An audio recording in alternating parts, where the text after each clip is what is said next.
Sidlaghatta BJP ಸೇವಾ ಸೌಧ ಕಚೇರಿಯಲ್ಲಿ ಗುರುವಾರ ನಡೆದ ಶ್ರೀರಾಮ ಸೀತೆ ಲಕ್ಷ್ಮಣ ಆಂಜನೇಯ ಸ್ವಾಮಿ ಕ್ಯಾಲೆಂಡರ್ ಬಿಡುಗಡೆ ಜನವರಿ 22ರಂದು ನಡೆಯುವ ಅಯೋಧ್ಯೆ ಶ್ರೀರಾಮ ಮಂದಿರದ ಪ್ರಾಣ ಪ್ರತಿಷ್ಠಾಪನೆ ಹಿನ್ನೆಲೆಯಲ್ಲಿ ಪ್ರತಿ ಗ್ರಾಮದಲ್ಲೂ ಪೂಜೆ ನಡೆಸಲು ಅಗತ್ಯ ಪೂಜಾ ಸಾಮಗ್ರಿಗಳ ವಿತರಣೆ ಕಾರ್ಯಕ್ರಮದಲ್ಲಿ ಅವರು ಮಾತನಾಡಿದರು.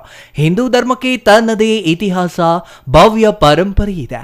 ಅಯೋಧ್ಯೆಯಲ್ಲಿ ಜನವರಿ 22ರಂದು ಶ್ರೀರಾಮನ ಪ್ರಾಣ ಪ್ರತಿಷ್ಠಾಪನೆ ನಡೆಯುತ್ತಿದ್ದು ಅದನ್ನ ಕಣ್ಣು ತುಂಬಿಕೊಳ್ಳುವ ಅವಕಾಶ ದೊರೆತ ನಾವೇ ಧನ್ಯರು. ನಮಗಷ್ಟೇ ಇಂತಹ ಪವಿತ್ರ ಅವಕಾಶ ದೊರೆತಿದ್ದು ನಮ್ಮ ಮುಂದಿನ ಪೀಳಿಗೆಗೆ ಭವ್ಯವಾದ ರಾಮ ಮಂದಿರವನ್ನ ಕಣ್ತುಂಬಿಕೊಳ್ಳುವ ಅವಕಾಶ ಸಿಗಲಿದೆ ಎಂದರು. ನಾವೆಲ್ಲರೂ ಶ್ರೀರಾಮನನ್ನ ಯೌವನ ವ್ಯವಸ್ಥೆಯ ಭಾವಚಿತ್ರ ಸಿನಿಮಾಗಳ ಮೂಲಕ ನೋಡಿದ್ದೇವೆ. ಆದರೆ ಬಾಲ್ಯದ ಶ್ರೀರಾಮನನ್ನ ನೋಡುವಂತಹ ಸೌಭಾಗ್ಯ ನಮಗೆ ಸಿಗುತ್ತಿದೆ. ಅದರಲ್ಲೂ ಮೈಸೂರಿನ ಕಲಾವಿದರೇ ರಚಿಸಿರುವ ಬಾಲ ಶ್ರೀರಾಮನ ಮೂರ್ತಿಯನ್ನ ಕಣ್ತುಂಬಿಕೊಳ್ಳುವ ಕ್ಷಣ ನಮ್ಮದಾಗಲಿದೆ ಎಂದರು. ಕೋಲಾರ ಜಿಲ್ಲೆಯ ಮುಳಬಾಗಿಲಿನಲ್ಲಿ ನಡೆದ ಅಹಿತಕರ ಘಟನೆ ಮತ್ತೆ ಎಂದಿಗೂ ನಡೆದಂತೆ ನೋಡಿಕೊಳ್ಳಬೇಕು. ನಾವು ಎಲ್ಲ ಧರ್ಮಗಳ ಸಹಿಷ್ಣುಗಳಾಗಿದ್ದೇವೆ ನಿಜ.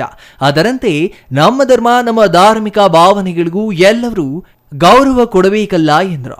ಒಂಟಿಯಾಗಿ ನೋಡ್ಲಿಕ್ಕೆ ಬಾಲ್ಯದಲ್ಲಿ ನೋಡುವಂಥದ್ದು ಬಹಳ ನಾನಂತೂ ನೋಡಿದ್ದೀನಿ. 5 ವರ್ಷದ ಬಾಲಕ 5 ವರ್ಷ 6 ವರ್ಷ ಬಾಲಕ ಹೇಗಿರ್ತಾನೆ ಆ ವಿಗ್ರಹ ಮೂರ್ತಿ ಇವತ್ತು ಶ್ರೀರಾಮ ಇವತ್ತು ಜನ್ಮಭೂಮಿಯಲ್ಲಿ ಪ್ರತಿಷ್ಠಾಪನೆ ಆಗ್ತಾ ಇದೆ. ಅದರಲ್ಲಿ ನಮ್ಮ ಕರ್ನಾಟಕದವರೇ, ಮೈಸೂರಿನವರೇ